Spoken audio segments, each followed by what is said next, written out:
الإخوان الأخوات متابعي قناة محترف تي في، السلام عليكم ورحمة الله. رمضان مبارك كريم، تقبل الله منا ومنكم صالح الأعمال. في هذا الفيديو إن شاء الله سنشاهد كيفية أو سنتعلم كيفية تركيب زليج كومباكتو ليزر على حائط الحمام أو حائط الدوش، وسنشرح كيفية تركيب هذا النوع من الزليج أو من السيراميك بالكولا، المادة اللاصقة اللي كما كان يقول لها البعض مخلطة مع السماء، يعني نمزج الكولا مع السماء ونقوم بالتركيب ديال الزليج. شحال ديال الإخوان كيطرحوا علينا هاد الأسئلة، واش ممكن نخدم بالكولا مع السماء؟ للإشارة هنا كنخدموا بالنوع ديال الكولا عادية، يعني الكولا الكحلة كما يعرف الجميع. هاد الأنواع ديال الزليج الكبيرة أو الكبيرة في الحجم غالبا كنصحوا باش تخدم بالأنواع ديال الكولا البيضاء اللي كيعرفها الجميع، اللي كتكون الثمن ديالها مرتفع. لكن إلا بغينا نخدموا بطريقة أفضل أننا نمزجوا السمة مع الكولا اللي خدام بها الآن أنا كما كتشاهدوا. أول شيء كما شاهدنا في البداية ديال الفيديو هو أننا كنرقدوا الماء الزليج في الماء، اللي كيقول كنرقدوا أو كنسردوا الزليج. على العموم كنوضعوا الزليج أو السيراميك في الماء واحد المدة اللي كتخلي هذاك النوع ديال الزليج على حسب النوع ديال الزليج اللي عندنا، يعني الكمية اللي كيشرب. بعض التساؤلات بالنسبة للمدة اللي خصنا نخلو هذا الزليج في الماء. كاين اللي كيقول لي أنه ضروري ياخذ 24 ساعة أو 12 ساعة على حسب، فهو ما عندوش شي وقت محدد على حسب النوع اللي عندك ديال الزليج. لكن باش نعرفوا هذا الزليج أنه شرب لنا الماء، يعني واش خدا الماء الكافي ديالو، الوقت فاش كناخذوا هذاك الزليجة كما شاهدتوا في البداية ديال الفيديو، الوقت فاش كنخو الماء في البرميل مع الزليج كنشاهدوا دوك الفقاعات، يعني كنسمعوا داك الزليج كيتكلم كيبربر، يعني كيشرب الماء.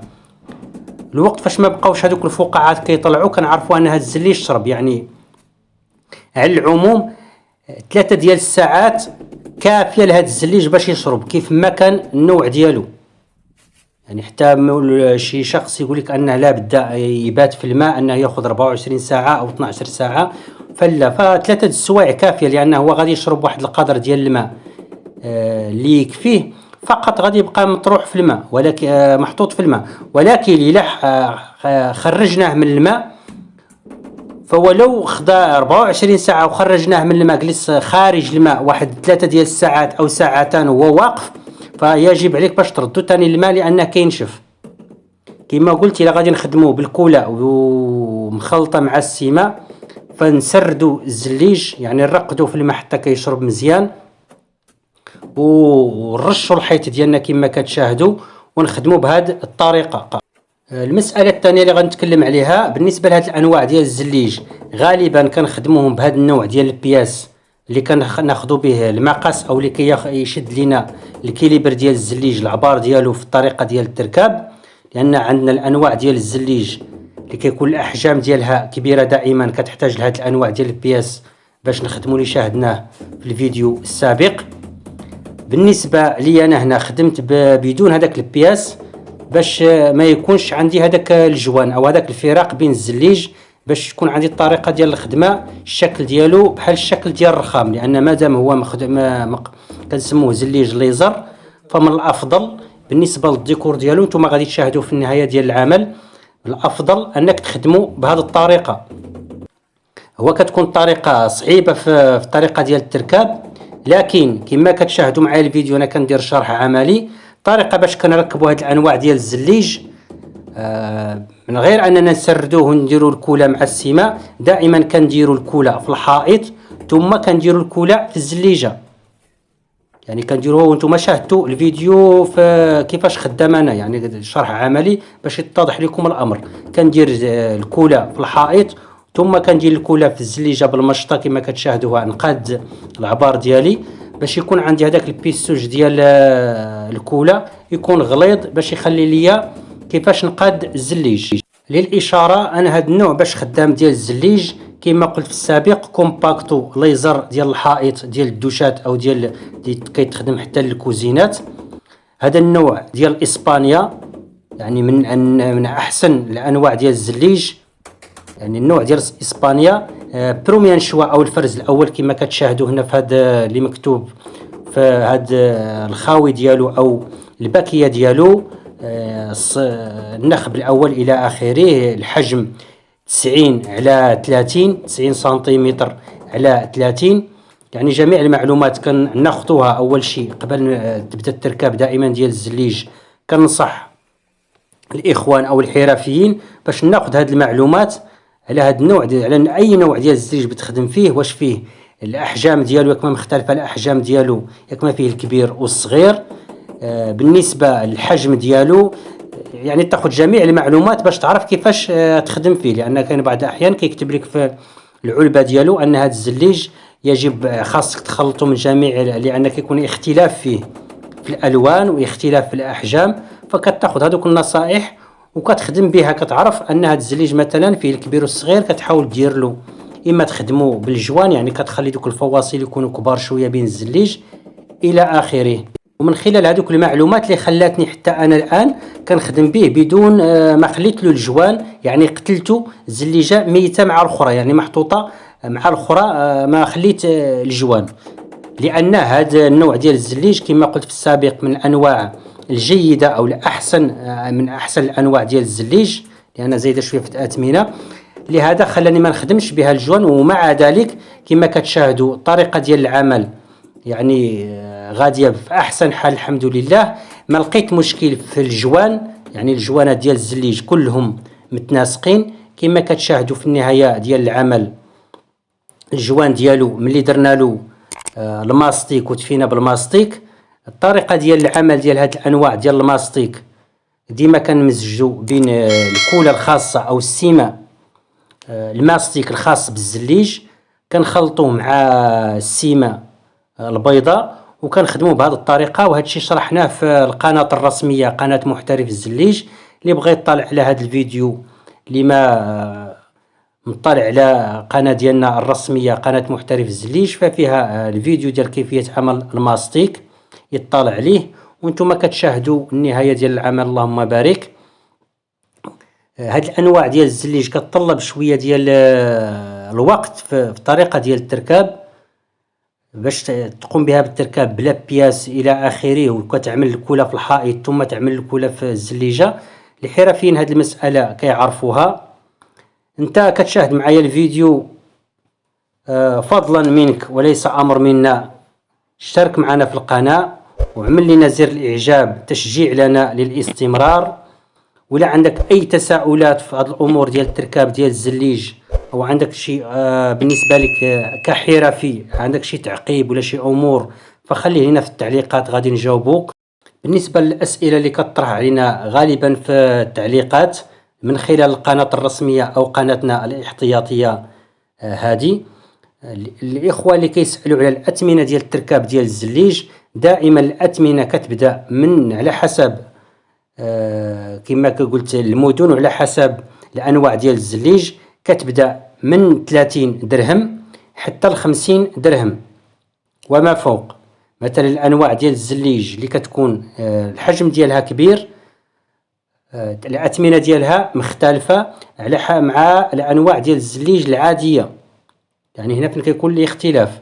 ثانيا على حسب المساحات، فاش كتكون مثلا خدمه كبيره ماشي مثلا كيجي واحد كيشددوش، يعني هذا هو الامور اللي كنلقى عليها سؤالات كثيره وكنتحرج باش نجاوب حتى المتابعين. الا ما عطيتوش الاثمنه او ما جاوبته يقول لك انني ما رضيتش عليه او ما جابته على حسب الاثمنه ديال اليد العامله او ديال المعلم. ولا جاوبته ممكن الجواب ديالي يكون ماشي في محله ويظن انني غير كنستهزأ به او كنكذب عليه، وهذا ماشي من الامور المعروفه علينا الحمد لله.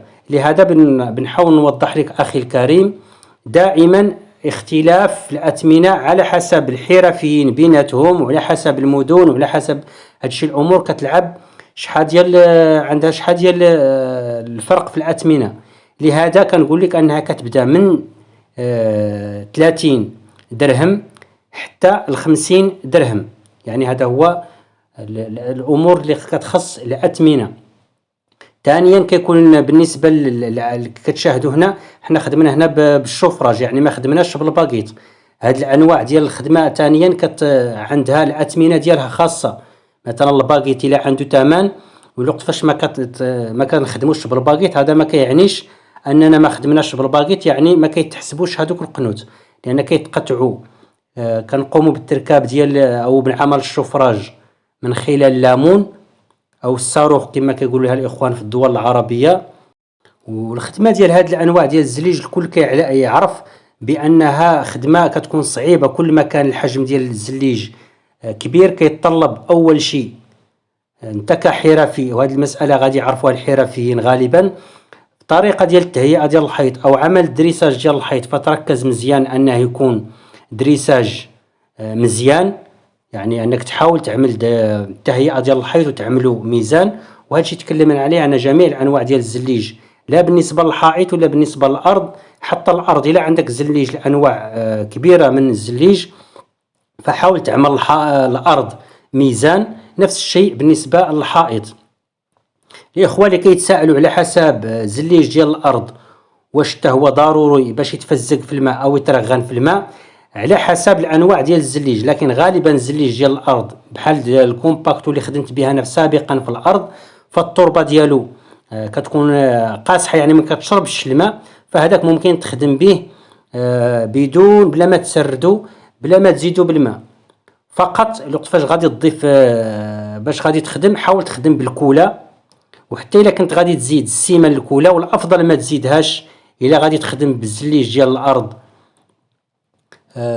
ما غاديش يديروا في الماء الى اخره. حتى الا كان غادي تزيد السيمه فما تزيد السيمه كثيره. كاين بعض الواحد اللي كيسمع لي كيقول لك انني كنمزج السيمه والكولا، راه غير كنزيدوا شويه ديال السيمه، يعني القليل من السيمه كنضيفوها للكولا. فليس انك تاخذ النصف ديال الكولا، مثلا 25 كيلو ديال الكولا وتاخذ 25 كيلو ديال الاسمنت وتمزجهم وتقول هذه الطريقه باش غادي نخدم. لا، كتضيف القليل من السيمه. حتى الطريقه باش خدام انا هنا راه ماشي درت النصف ديال الكولا والنص ديال السيمه، مثلا كنضيفوا واحد القدر. مثلا ممكن تعمل 3 ديال الخناشي ديال 25 كيلو ديال الكولا وتزيد لهم 25 كيلو ديال السيمه، يعني هذا بحال هذا المقياس، يعني اكثر من ثلثين ديال الكولا مع ثلث واحد ديال السيمه، اكثر من ثلثين.